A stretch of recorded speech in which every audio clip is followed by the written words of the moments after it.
See, Hansi Flick's record in finals is very interesting. 100% record in any final that he has coached in. And that tells you, I mean, those things for me do not come as a mere coincidence. And yeah, you just get it because you played well in one final or maybe some finals, you do a couple of things right. Now, it's just a long process of building your team, building your players for them to understand how to play certain games, different type of games with different temperaments, different attitudes, and how to really step up in matches like that. And that is what Hansi Flick has been able to build at Football Club Barcelona, and even more so in the first 2 years of Barcelona. This is the second year of Barcelona. It has become much more apparent his demands on the players and how he gets the job done. You just can't help but give him the credit. On the other side, it means that Abranche friend Kylian Mbappe, since he became a Real Madrid player, trophies have really been hard to come by. And I don't know if you say he's been unlucky, but it's difficult to deal with this Barcelona team with Lamine Yamal, Raphinha, and all of these boys. It has been very, very difficult. Mbappe, in the last 4 finals, especially potential trophies against Barca since joining Madrid. We bought the 2024-2025 Supercopa de España final, Spanish Super Cup final, Olusuye. About the 2024-2025 Copa del Rey final, Olusuye. 2024-2025 La Liga title, Olusuye. 2025-2026 Supercopa de España final, Abante friend Kylian Mbappe has also lost that one. So it's been tough for Kylian. It's been very difficult for him. Say both finals saying share at Real Madrid, it has been a little bit difficult for Abante friend Kylian Mbappe, and you'd have expected that things would have gone better, but that is definitely not so. Over the weekend, a team friend Chelsea Football Club, Rosenior'S, used a different tactic to playing that game against him, friend at Charlton Athletic, and I've done a lot of deep insights. The use of the +1 in the 2 separate zones, our partner. So that's what a brand friend Rosenior'S does on the field of play. We'll talk deeper into how Rosenior'S is able to bring in that new tactic, new style of play, new different kind of play in that game, for especially what he showed in his first game against Charlton. And maybe that's why he was the first manager since Antonio Conte in 2017 to win his first match as Chelsea manager. Between Antonio Conte and Abranche friend Rosenior'S, teams have not won, Chelsea have not won any of them first matches under new managers. Almost every time it's either it's a draw, it's a loss, it's a draw, it's a loss. And Rosenior'S have come in and have gotten that. We'll talk deeper into the tactical shapes of Rosenior'S, the new tactic, the new plan. He uses a certain +1 movement of players in certain zones. We'll discuss deeper into all of those things over here on Fiifi-Manfred YouTube. Of course, Manchester United held solid conversations with Michael Carrick to possibly be their new manager interim from now to the end of the season. But is the problem really Manchester United's managers and the change of it, or they are really underpinning issues that we need to talk about? My name is Fiifi-Manfred on YouTube. Amongst other things, we'll talk about it and we'll bring you all the analysis over here.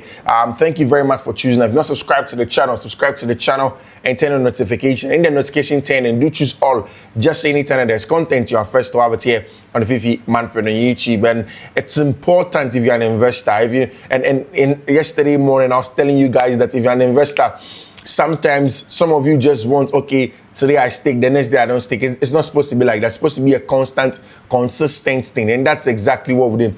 Yesterday, 3 solid quotes in a booming Ohasi. Solid 3, 14 odds. I think 9 odds or 10 odds. And then 6 odds. That almost 7 odds. So it tells you, I've said it several times, there's a crack team of 5 that constantly sits down, do the analysis, and then pick up the bet codes for the people that want to stake. Over here, it's the best place for you to pick up your bet codes. You don't want to go anywhere but here. It's anytime just look at the description of the video. Makane say every YouTube video be our description. Our video na say pay. Take your time. Na say video na say you see the description. Pick up the codes and go and stake. If not so, then just go into WhatsApp or Fiifi-Manfred or WhatsApp, the WhatsApp channel. Go to Fiifi-Manfred on Facebook, Fiifi-Manfred on Instagram, on Twitter, All of the codes, Fiifi-Manfred, Facebook, all the codes are available each day, each morning like this. The codes are there. Go and pick them up and give yourself a very, very big chance of winning something over here on Fiifi-Manfred on YouTube. Don't lose out. Make sure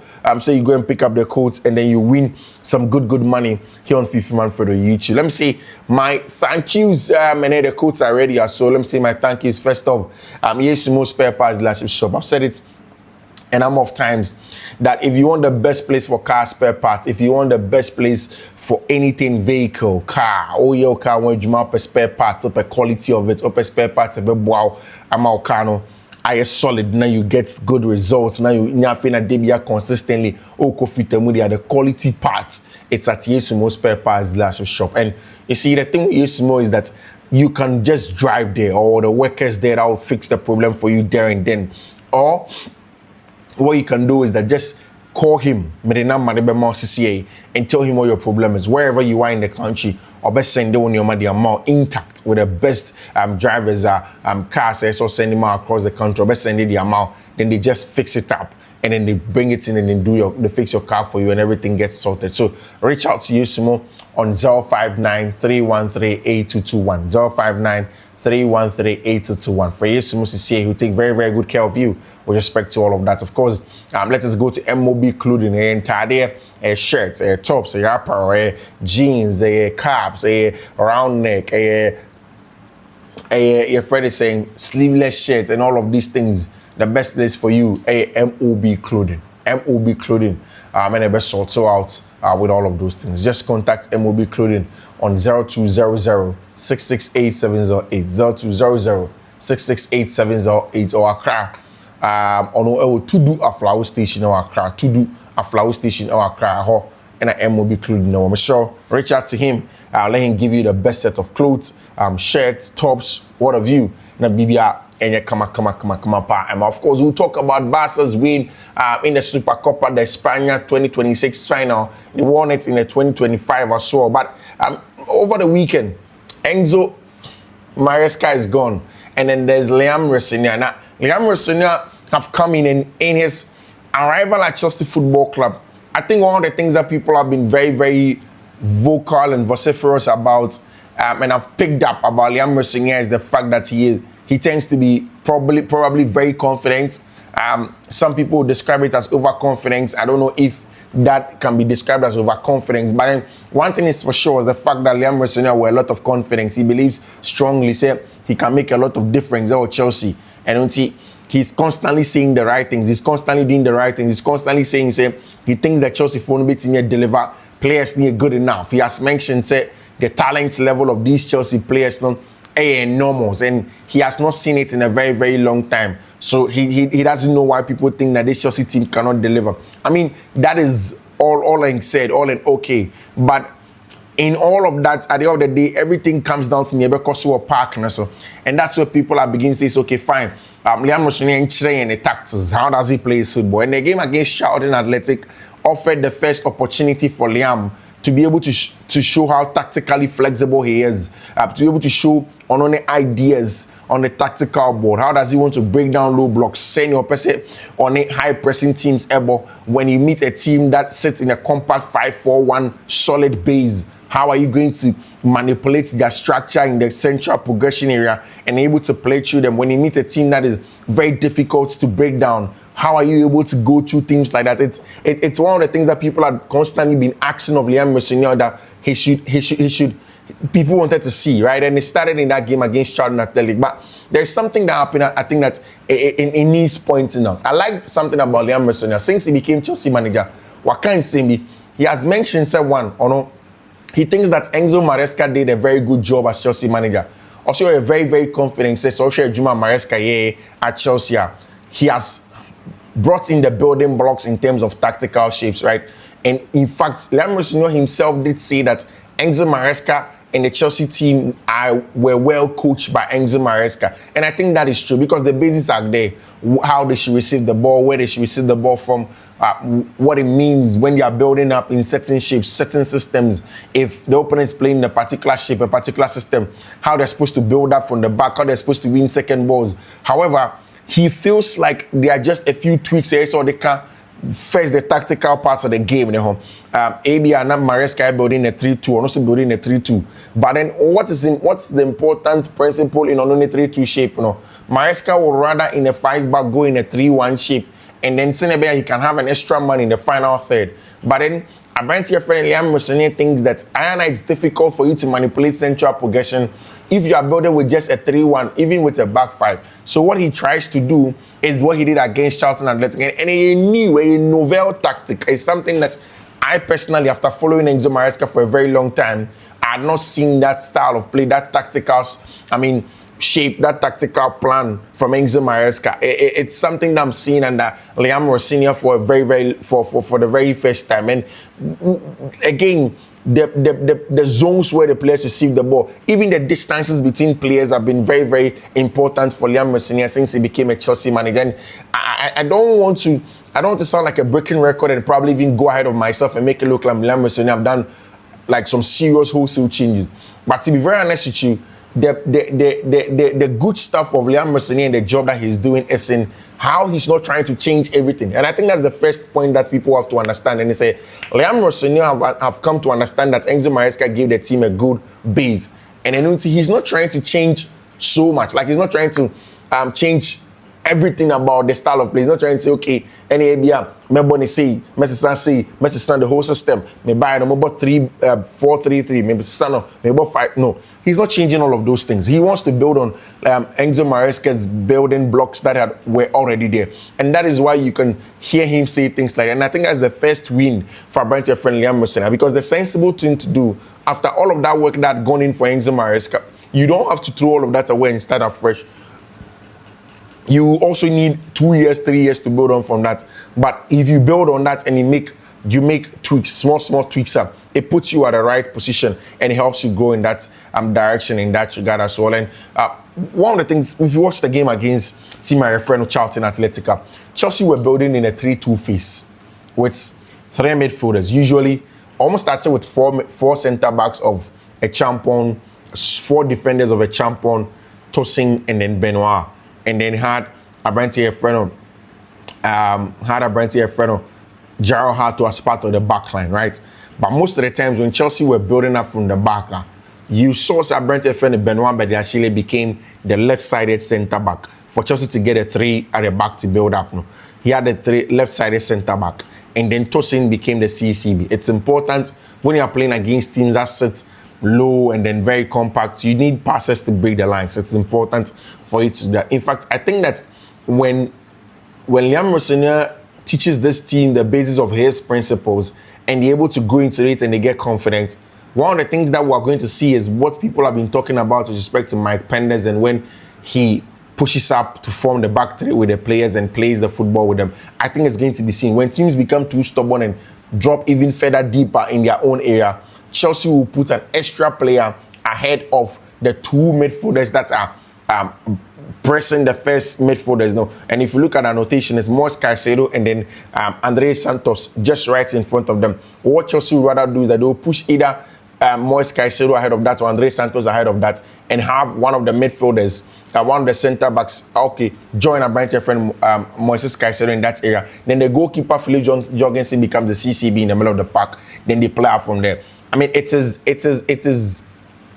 a little bit risky, but then also giving the kind of footballer Liam Rosenior Pessoa ball, giving the kind of footballer Chelsea would want to play and the dominance and the kind of opponents that will come against, it's a tactic that's going to happen. But against Charlton, it was a 3 at the back, obviously, with Tosin as a CCB, Benoit Badiashile as a LCB, Joshua Champon as an RCB. Then the 2 bays right in front of the midfield trainer were Abrantia friend Andre Santos and Abrantia friend Moises Caicedo, 2 central midfielders.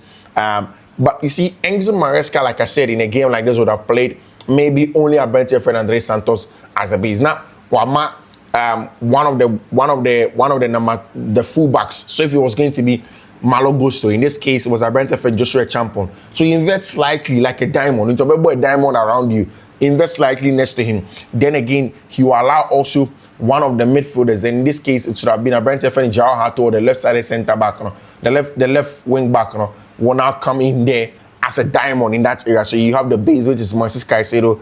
Malo, in this case, it was a Champon, Jao Hato in this area, and then you have the base over there as a number 10. In this case, was a branch of friend Facundo Bonanote. So there are two sides to this style of play that Enzo Maresca was using. One, it is good. You're able to build around the block quite easily.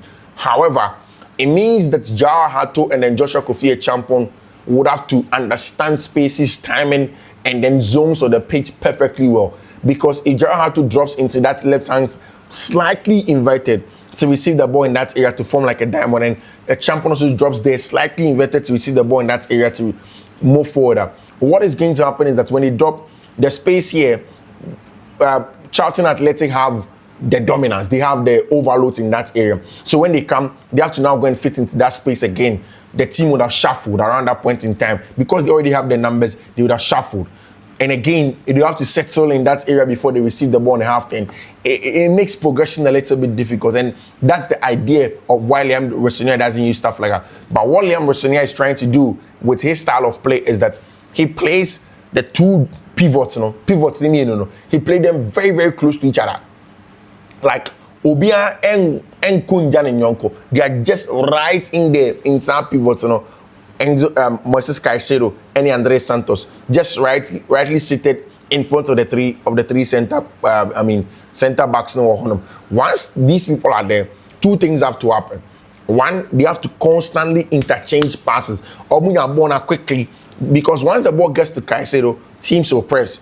It's about the proximity and then the bait to attract the press, because that's the principle of Liam in this shape, right? So opponents, on set it, once the ball comes to Caicedo, they will come and press. So what he's trying to do is that don't make it easy for them to press Caicedo alone. Give him an option. Let it go to a branch of friend Andres Santos. But in all of that, when the passes are coming, it should also come with movement. Into a game now, consistently, when Caicedo received the ball in that area, not the man Andres Santos, I do a movie calling him to go and receive the ball from there, and he made it easy. It was more or less like a third man run. There was constant rotations, there was constant receiving ahead of each other, and both of them knew say Caicedo Kwame na Messi, say Messi Caicedo in echo. Like it helped in terms of understanding where each player has to be, and then the style of play for Liam Rosenior. I think that it made a lot of sense. Actually, it was one of the things that Chelsea did in that game against Charlton Athletic that for me was important. Again, so once Sadio with Ekosono, it always afforded a brand here friend Joshua Kofi Champon the ability to move into the final third as a +1. Into constantly Chelsea have the 6v5. Or the last line of the opponent. However, they still have enough players centrally to progress the ball with a lot of movement, with a lot of interchanging, a lot of press baiting and stuff like that. It was one of the things that I thought, okay, fine, this is what Liam Rosenior wants to do. With respect to how he wants to play the football, movement to the players, receiving the ball in certain zones, a champion going to add up just so Gittins can go inside and then try and shoot and attack and do the stuff like that. And it means that Chelsea's rest defense became Andres Santos, Caicedo, Benoit Badiashile, and then Tosin Adrabiayo, which for me made a lot of sense, especially when you're playing against teams like this that are very difficult to break down, that you not get it very easy at all. It's important for you to have novel tactical shapes, novel tactical plans, and then how you are going to go into games like this and get the results. It's important, and I think that that's something that Liam Rosenior was able to do, and for me, I give him the credits for it. It's a new tactical setup, but again, it's early days yet. You need some time to be able to go in there and say, okay, fine, Liam Rosenior has arrived, he has stopped, his dates, his that, all of those things. You need some time for all of that in that regard. And see, 8 finals, 8 titles for Hansi Flick. That is not a fluke. That is not a joke. That you don't get that by stroke of luck. It doesn't happen like that. When you're a coach and consistently you go into finals 8 times and then you've won all 8, that there is no mathematical setup that can prove that is. See, the probability is 100%. When he walked into a finals, he wins. And only a few managers, when you listen to, when you look at somebody like Zinedine Zidane played in 9 finals, won all 9. Hansi Flick 8 finals, won all 8. And that is why Zinedine coached for just a short period of time as a manager. But still, he's being regarded as one of the best given what he was able to do with Real Madrid. It was a short time. Zinedine walked in amongst, a team of a lot of egos, a lot of personality. He stepped up, and then in 9 finals, he won all 9. It's same for Hansi Flick in a very short time in his career. This one, not just at Football Club Barcelona. In Barcelona, it has been just a few of them. But when you look at him as a coach, 8 finals and winning all 8, it's important. And again, I've said it several times that you don't get this by just being lucky or by just putting a team across. It's a season's constant work where players don't believe in or methods. So players don't think that they've gone to the psychological part of the game where consistently maybe they fall down. You bring them up, you let them understand that it's normal. And you need moments like that, big personalities, big persons in finals, and that's exactly what Hansi Flick and in the boys are always up for. That's exactly what they get. And behind every final and every victory, there has been a team giving it on. Of course, you look at the quality of Hansi Flick and in the backroom staff and what they've given to that Football Club Barcelona team. For me, you look at Hansi Flick from the German national team, from Bayern Munich. It was not particularly perfect or flamboyant or all of those things, but I think that the job has been done. Anytime that the job has to be done, anytime that the Flick's team have to step up and get a job done, they get a job done. And if you look at since he came in, I remember last year 4-0 for every cooler. Again 5-2. They got a job done. They beat Madrid again by 3-2, 4-3, and then 3-2 today. It tells you how Barcelona have been very dominant in finals since Hansi Flick came, especially when they're playing against Real Madrid. And at the beginning of the show, I did mention Kylian and Mbappe has missed about 4 titles, all because of this Barcelona team. The Supercopa de España last year, the Copa del Rey last year, the league in itself last year, and then of course this year, the Supercopa de España. So it tells you how it is difficult for Kylian. And I've seen people say before the game, after the game ended and they were doing the trophy parade and all of those things, when they went to take their trophies, there should have been a customary guard of honor for Football Club Barcelona. But then Kylian Mbappe told Madrid players, they said they should walk away. There's no need for them to do the guard of honor for them. I don't blame him. It has been difficult emotionally for him, and they don't want to accept defeat. I don't think that Madrid believe that Mbappe, Football Club Barcelona are better than them. I don't think that that's exactly how they feel. They think that they are still good. They think that they missed their marksman in Abrante friend and Mbappe. It was a night where Vinicius Jr. tried everything by himself to create something, to engineer something, to make things happen. But the bigger problem was in defense. It was in the marking of Robert Lewandowski. It was in the movement of Such. And you see, before the game, I was talking about the importance of Ferran Torres in the dynamic of Football Club Barcelona in terms of when Lewandowski is ready, when he's available, when he's not available, Raphinha, Lamine Yamal, and all of those things. But, it's important that Hansi Flick realized and saw that it's a final, and in a final you play the big game players. You play the players that know how to step up, the players that really can sort things out for you. And that's why he went into the game with a branch of and Robert Lewandowski, and Robert was right in the middle of it, right at the heart of it again for that second goal when Barca needed it the most, when there was an equalizer after the first goal that Raphinha scored. They needed that goal, and look at that touch. He stayed on side, and then of course placed it at the right hand side of Abrante friend Thibaut Courtois. For me, these things make the difference. These things set teams apart, and you could tell from it now.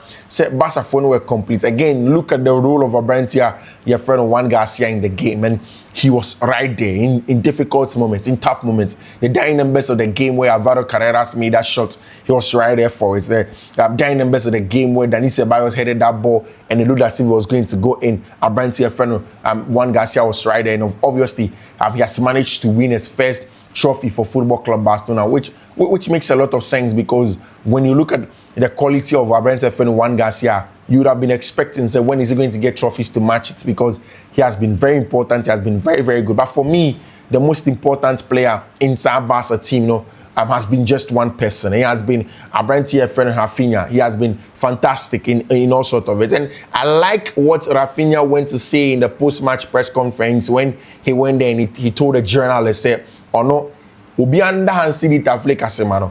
But for Hansi Flick, he wouldn't have been at Barcelona. He would have been gone. He said he was on his way out. He was almost gone. But the coach came in and said, "You know what? Calm down. Let's see if we can get it back again. And he went on to say that that's all you need to give a player. He said it's about confidence, and when you're able to give a player confidence, you're able to die for you, and that's what Hansi Flick gave me. And you see, it's not just the performances on the field of play. I've seen Raphinha grow as a person, as a man, as a leader, also in that football club Barcelona team, where again against Deportivo Alaves, Barca won the game, but then it wasn't good football. It was nervy, it was edgy. It wasn't a game where you essentially can say Barca were too dominant and they were 5-star Barcelona. No, but after the game, Raphinha goes on to his manager, who looks distraught in his seat in the dugout, and tells him, "Say, Chief, don't stress. We will build on it. We'll do better. We'll begin to play better. We'll begin to be one of the best teams again. How we used to play last season, it's going to come." And since then, they have been constantly winning. Nobody has stopped Football Club Barcelona since that time.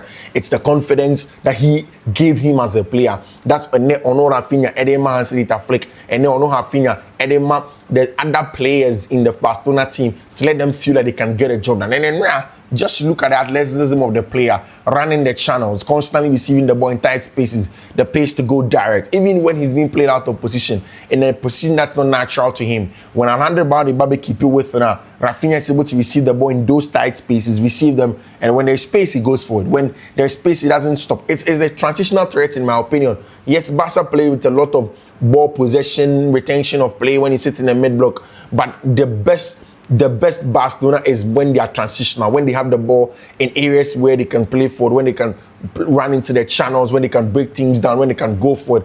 That is where Barcelona are dangerous, and that is where players like Raphinha makes it count for Football Club Barcelona. They make it make sense for Barcelona with respect to how they play their football in that regard. And that's exactly what you have. If you need even more proof of how important Raphinha is for Barcelona, they have won all 10 games of their last 10 matches since he has been back in the starting lineup following his return from a hamstring injury. So since that hamstring injury in Barcelona, 10 games, all of them since Raphinha, Abu Kwad, all of them the matches where he has been back and in the starting lineup. Or starting Kwad, Barca are going to win that match. Starting Kwad, they are going to win that game. And it stems from Madrid in the it stems from the 3-1 win against Deportivo Alaves that I was talking about the last time. Then there was Atletico de Madrid 3-1. Then there's Real Betis 5-3. There was 2-1 Girona. Union and Frankfurt story in the Champions League. Then 2-0 feat of Osasuna. 2-0 in one other game. I'm not too sure what the club was in the Supercopa. Yeah, Copa del Rey as well. Then they won 2-0 against Villarreal. They went away to go and win 2-0 against Espanyol. And then this one against Athletic Club de Bilbao. And then finally against Real Madrid. They have been constant. Raphinha has been right there. He has been delivering. He has been the main go-to guy for Football Club Barcelona. And for me, I think that it's important how he plays his game.